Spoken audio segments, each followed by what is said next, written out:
Yes, hi guys, nizere ko umeze neza, ibintu byose bimeze fresh, ariko umunsi ashaka kugutera story. Ubu nahoze ndi kureba ejo bundi, ariko inkuru mbega inkuru. Umugabo yari afite umugore, uwo mugore yari atwite, ariko umugabo nyine akajya amufata nabi, urabizi ya imico y'abadamu batwite, urabizi bakunda, hari utuntu bakunda kwikoresha nyine kose, kumva ngo nzanira ngo nk'ibuye, ngo ndashaka kuri gata ku ibuye. Umugabo nyine akabyumva, basi umugore wanjye noneho yatwise ibikira bituma ari gata amabuye. Rero umugore yari afite, nabyita nk'ingeso cyangwa se ntabwo nanone babyita umuco we. Mu buzima bwe igihe yari atwite nyine yakundaga kuba afite agakombe ahora aciramo nyine, bigatera umugabo w'iseseme. Umunsi umwe rero umugabo biramubabaza cyangwa ati jye ino mico ndayirambiwe, nushaka uzanasubira iwanyu, nta nubwo nkigukunda kuba bino bintu byose ukora buri kuntera iseseme, bino bintu byo bikorera ku ruhande. Rero baryamye bagiye kuryama nimugoroba, umugore ntabwo hashiraga n'umunota umwe adaciriye muri ka gakombe. Umugabo biramubabaza, bimutera iseseme, gusinzira biranga burundu. Arangije avuga ati noneho ikintu kigiye gukurikiraho, ngiye kugusora muri iki cyumba ujye kurara muri salo. Umugore avuga ati sungubuka ari we wanteye inda, kandi uyu mwana ntwite n'ubundi akaba ari uwacu twembi, kubera icyo wankora ibintu nk'ibyo ngibyo. Avuga ati niba udashobora kwihangana ngo ube waryama utari guhora uciragura muri ako gakombe, ndashaka kukuvana muri iki cyumba, ugenda ujya hanze cyangwa se unatahe ujye n'iwanyu.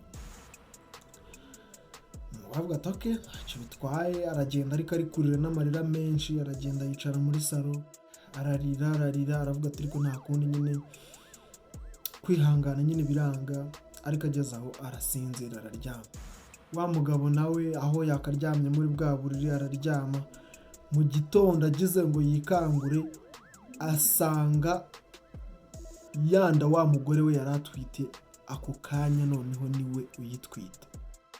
Mana yanjye, akireba atera induru, arasakuza, avuga ati noneho bino bintu bimbayeho n'ibiki. Aratera induru nyine, arasakuza bya hatari.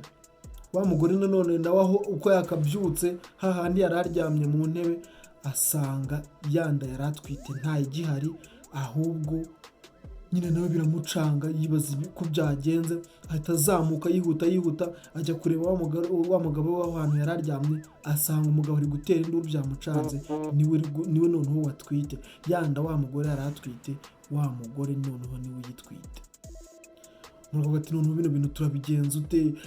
Arayibaza ati se bishoboka bite bino bintu biba? Ntabwo bibaho mu mateka, ntabwo byigeze bibaho, nta mugabo wigeze atwita, byagenze bite? Umugabo aravuga ati se bino bintu niwe wabikoze, byagenze bite? Umugore nawe aravuga ati ntabwo mbizi, sinzi ukuntu byagenze. Bose bagwa mu kantu. Bageze aravuga ati nyine ubwo nta kundi twagombye kubyakira, ko batangira kubana gutyo. Nyine wa mugabo ari gutwite, umugore gutwita yarabyihoreye. Nyine ubwo urumva bose ntibari bazi ukuntu byagenze. Ni inkuru ibabaje, ariko nanone ku rundi ruhande isekeje, inkuru yigisha abagabo uburyo bagomba kwitwara igihe bari kumwe n'abagore babo, cyane cyane nk'igihe abagore babo batwite. Iyo nkuru niba ushaka kuyireba, uzajya kuri YouTube channel y'umuntu witwa Maurice Sam, ni umunya-Nigeria, uzayibona, yitwa ngo In Her Shoes. Uzayibona iyo nkuru, izagushimisha bya hatari, ntugende utamfowenza. Thank you.